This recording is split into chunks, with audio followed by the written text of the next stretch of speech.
Alright, off to Dungeon 6. And because we are pretty much fully pimped out, there's nothing for us to pick up. It's just going to be dungeon to dungeon at this point. Unless I get ambushed by 86 billion Tektites, likes, and lose my magical shield. We won't be doing any more purchases except for maybe some replacement medicine. And that's it. And even still, we can now just buy a blue medicine to restock back up to red. So that is pretty handy. So to reach Dungeon 6 is not too far away. Dungeon 6 is just across the river from Dungeon 5 to the south away from the nasty Lionels. I was drawing a blank on what they were called. So on this screen is a warp place. You gotta push the very far rock off to the west there. And it'll open a stairwell in which you can make your way into a warp place. So Dungeon 6 is just over here with these couple pea hats. I'm gonna let this guy land so I can kill him and get up the stairs. Now Dungeon 6 is where things start getting really nasty because it's protected by a whole bunch of Armos Knights and a Lino, so be cautious of the Lino. So, do not go to the right, it is just a dead end that takes you to a key. I got 7 of them, I should be good. I normally have 8 or 9 by this point, but... Booyah.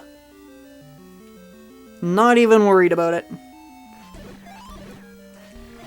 This is where things get a little dicey because of the Wizrobes now lurking around the corner.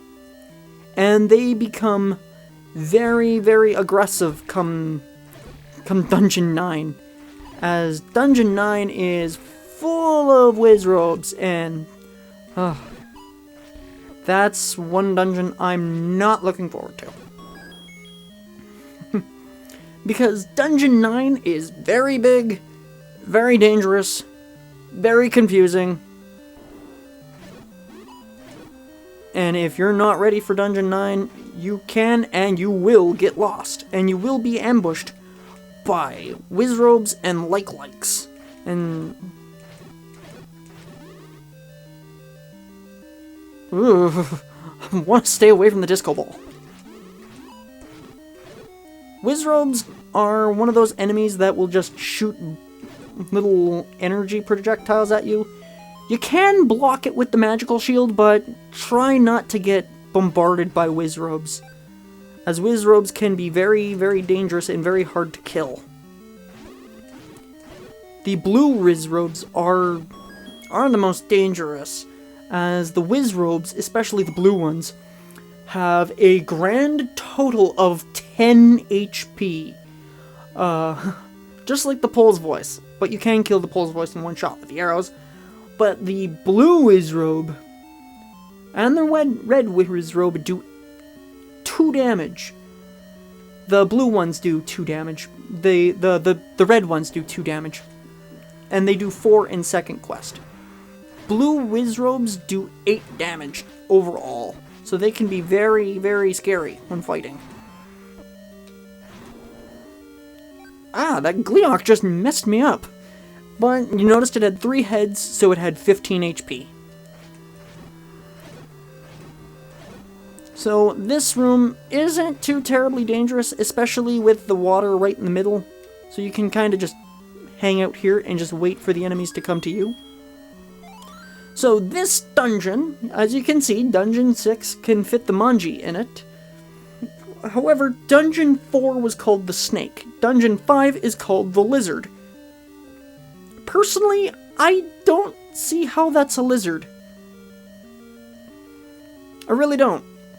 The magical rod is to my north, I believe.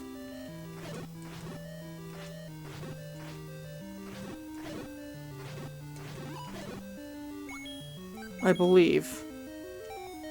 Is this the magic wand? This should be the rod. There you are. So, the magic rod is a... it's a 2 damage weapon, so it's not too bad on damage. It's the same equivalency as the white sword, so you can cover a lot of ground with it. And on top of that, it is pretty much a permanent... It's a permanent sort of magical-based attack and distance attack. So even if you're low on health, you still have the magic wand to rely on. Especially if you get whacked by a bubble, you always have the... You have the magic rod to rely on. Though Wizrobes do not care. Most enemies that have a high enough defense will not care. And yes, there are enemies that do have defense stats in this game as well. I am going the wrong way. I actually have to head down to the little dangly bit off the bottom there. And that's how we're going to get to the boss. So we have to head to the south.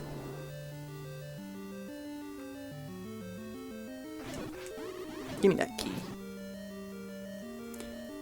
And then this room is just filled with Vires, which we can easily take out with one stroke, as we're doing 4 damage to them. And this will get us to this particular room, which is filled with Wizrobes, a bubble, and likes. But again, because we have that magic wand, we won't have to really worry too much about having to deal with likes. Ugh, from up close and personal. I want to get a heal here before I get whacked by this Wizrobe.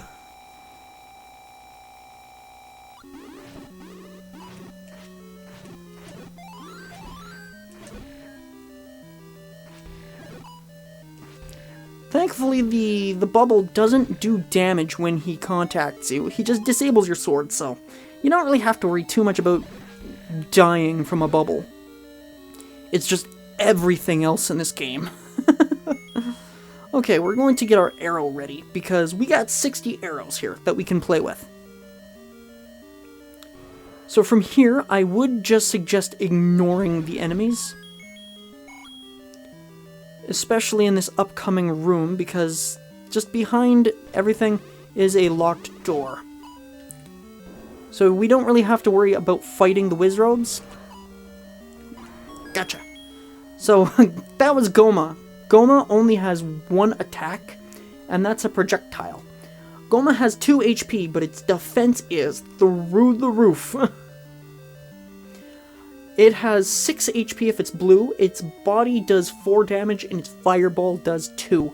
So just be kind of careful when fighting Goma, but if you can get 1 good arrow in its eye, it's toast. 2 if it's the blue Goma.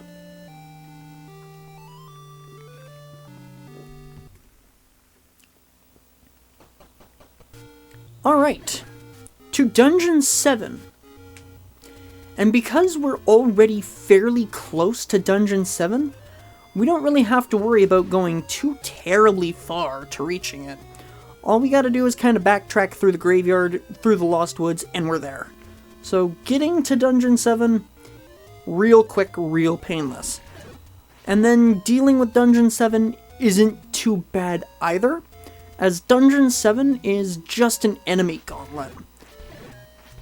However, it won't stop me from buying some excess medicine just to be safe. Because I usually have medicine going into Dungeon 7, which I usually don't need, but knowing the recording curse and having phenomenal luck with video games, I'm most likely going to need the medicine in Dungeon 7. Even though Dungeon 7 is kind of a breather dungeon. So before heading into Dungeon 7, I'm just going to quickly just kill some enemies here, just so I can stay on top of my health. Oh, just enough. Okay, so now, as you can see, we can't use our bow, because we don't have arrows. However, we won't be needing arrows for Dungeon 7 as there's no Gomas in Dungeon 7. There is a Goma in Dungeon 8, which we are going to have to possibly kill. But that's what Dungeon 7 is for, is to stockpile our rupees so we can deal with Dungeon 8. So, getting to Dungeon 8 isn't... Dungeon 7 isn't too difficult. All we gotta do is come back to this one moblin, play the recorder, it'll drain the water, and we can start Dungeon 7. Now, Dungeon 7 is one of the larger dungeons. Dungeon 7 is called the Demon, so to start, we are going to head to the north. So a lot of the enemies we're not going to really worry about, as most of them are just here to drain our HP before getting to our bosses. I'm going to leave those there, because I'm full on bombs. So there is one item we can pick up in Dungeon 7, and that is the red candle. The red candle is going to allow us to throw fireballs continuously. Boss! Where'd you go? There's that phenomenon again.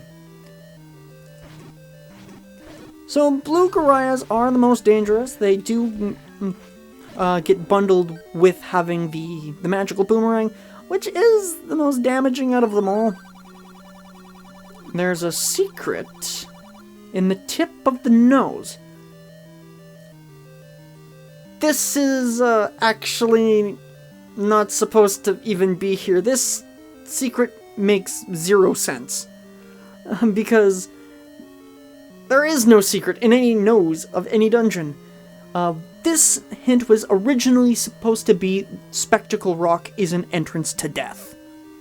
Letting you know that, hey, go to Spectacle Rock and it'll be a giant skull dungeon signifying Death Mountain, which is Dungeon 9.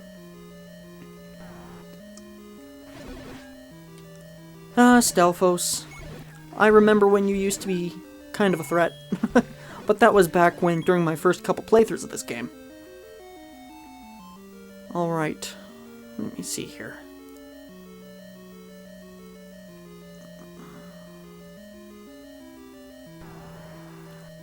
Dungeon 7 is where the game starts getting fairly complex and kind of confusing, because there's a lot of areas that just have dead ends and a lot of areas that you can't really bomb. There we go.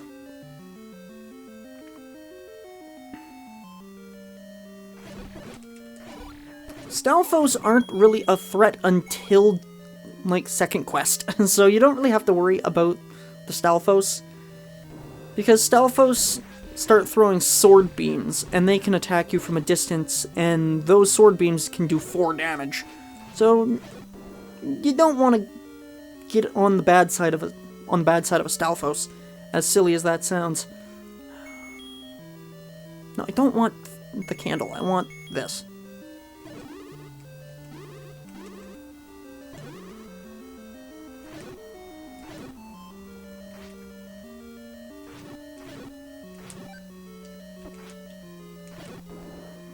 Stupid Karaya, taking away my sword beams. Another one of these guys. So I'd suggest just ignoring all the bosses you come across except for the dungeon boss. The dungeon boss is the only one that you're going to want to actually defeat. 5 rupees, I will be taking those, and I will be picking these up, just to restock. This is Grumble Guy. He is the one we prepared this for. Feed him the meat, he'll let us buy. And now we don't have to worry about picking up any more bait. As you can see, Dungeon 7 is huge.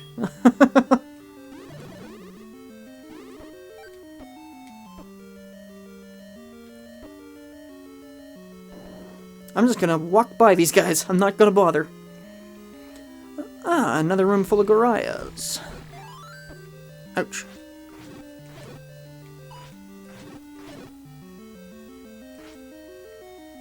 I'm just gonna pick up the heart. It'll be more convenient for me. So the thing we're gonna be doing is we are...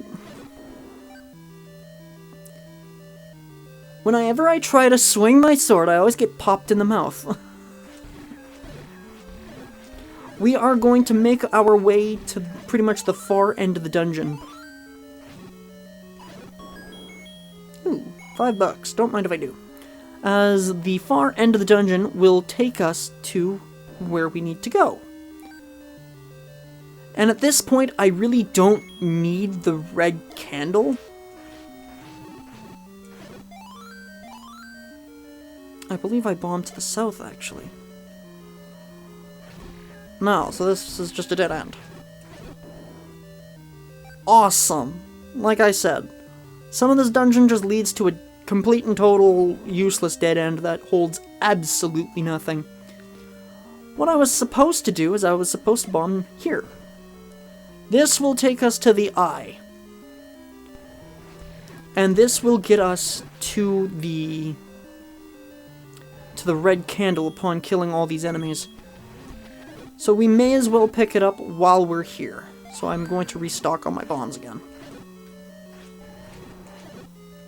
Okay, so we're going to push this block right over here, grab ourselves the red candle, and then we're going to continue onwards. Onwards to better things, like finishing Dungeon 7 to move on to Dungeon 8. And very quickly beating this game. Zelda 1's not a very long game. It's just kind of difficult if you don't know what you're doing. Which, thankfully, I do. I'm just gonna walk right by these guys. Now, this is a room with Dig Dogger. This is one you do have to kill.